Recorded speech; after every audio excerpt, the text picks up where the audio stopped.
C'est un projet qui est né en fait d'une demande du maire de Mexico à l'origine, qui a demandé à notre président de l'époque si on pouvait l'aider à penser les grands enjeux de sa ville.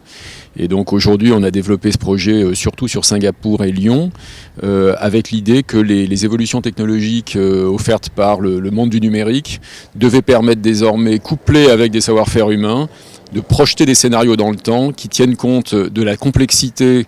du fonctionnement d'un territoire et des interactions entre ses acteurs, ses systèmes physiques, etc.,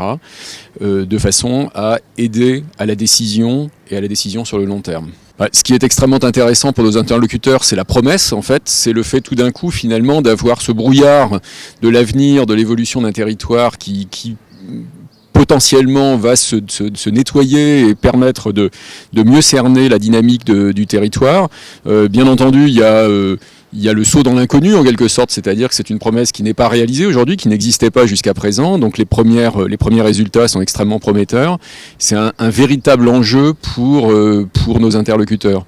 Pour un élu, voir la possibilité de discerner des effets rebonds, de discerner des effets contre-intuitifs d'une mesure publique, que ce soit un investissement, que ce soit une politique publique,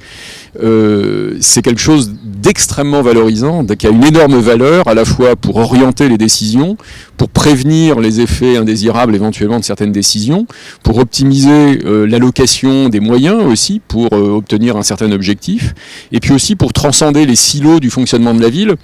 qui est organisée elle-même en départements, en agences, etc.,